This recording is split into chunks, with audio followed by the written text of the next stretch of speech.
Helping Kids Navigate Big Emotions, a guide for parents and caregivers. Children experience a wide range of emotions just like adults, but they often lack the vocabulary or understanding to express these feelings in healthy ways. Learning how to talk about big emotions with kids is a crucial step in helping them develop emotional intelligence, which can benefit their mental health and relationships throughout their lives. Here's a guide on how parents and caregivers can approach these conversations and provide the support kids need when dealing with overwhelming emotions. 1. Understand big emotions. Before addressing emotions with children, it's essential to understand what big emotions are. These are intense feelings that can overwhelm a child, such as anger, sadness, frustration, fear, or anxiety. Because children's brains are still developing, they may not yet have the skills to regulate these emotions, making them feel out of control or confused. Big emotions can manifest in various ways, including tantrums, crying, physical aggression, or shutting down. Recognizing that these behaviors are often a response to feelings they don't yet know how to express can help parents approach the situation with empathy rather than frustration. 2. Create a safe environment for expression. Children need to know that their emotions are valid and that it's okay to feel upset, sad, or angry. Creating a safe, non-judgmental environment where kids feel comfortable expressing their emotions is key to helping them open up. One way to create this environment is to be mindful of your own reactions.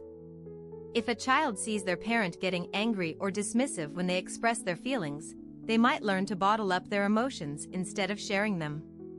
Responding with patience and understanding, even when it's difficult, teaches children that their feelings are important and that it's safe to talk about them. You can start by letting the child know that you're there for them. Say things like, "It looks like you're feeling really upset.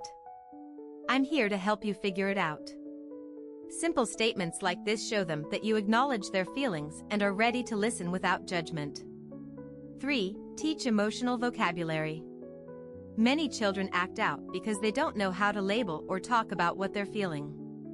Teaching kids the words to describe their emotions is an essential tool in helping them process and express their feelings. Start by introducing basic emotion words like happy, sad, angry, or scared. As children grow older, you can introduce more complex terms like frustrated, disappointed, or anxious. It's helpful to model this language yourself. For example, if you're feeling frustrated because dinner is running late, you can say, "I'm feeling frustrated because things aren't going as planned, but I'm going to take some deep breaths to calm down." Using storybooks, videos, or games that highlight emotions is another great way to teach emotional vocabulary. Many children's books focus on different feelings and can provide opportunities to discuss emotions in a non-threatening way. 4. Validate their feelings. One of the most critical steps in talking about emotions is validation. When a child is upset, it's tempting to brush off their feelings by saying, "You're fine," or "It's not that big of a deal." However, dismissing a child's emotions can make them feel misunderstood or unheard.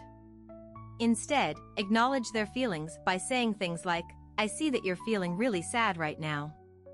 That must be hard for you."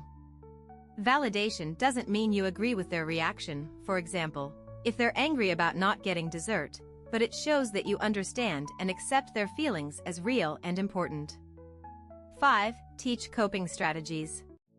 Once children can identify and express their emotions, it's essential to teach them how to cope with those feelings.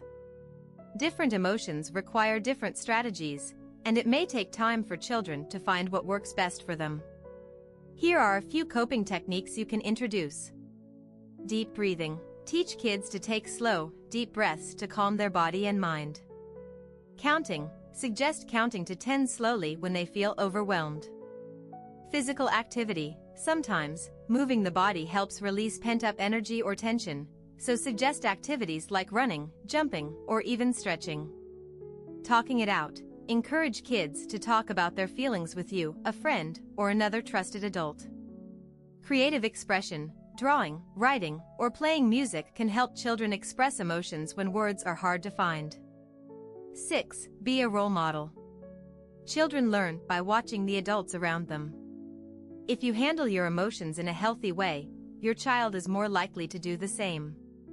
When you're dealing with a tough situation, narrate your process. I'm feeling really angry, so I'm going to take a minute to calm down before I respond. By showing kids that it's okay to have big emotions and that there are healthy ways to deal with them, you are teaching them valuable life skills. 7. Know when to seek help. Sometimes, a child's emotions might be too overwhelming for them to manage on their own, even with your support. If your child consistently struggles to regulate their emotions, or if you notice extreme changes in behavior, it may be helpful to consult a child psychologist or counselor. These professionals can offer additional tools and strategies to help your child navigate their emotions more effectively. Conclusion. Talking about big emotions with kids is a journey that requires patience, empathy, and consistent effort. By teaching children to express their feelings, validating their emotions, and offering practical coping strategies, you can help them develop the emotional resilience they need to thrive throughout life.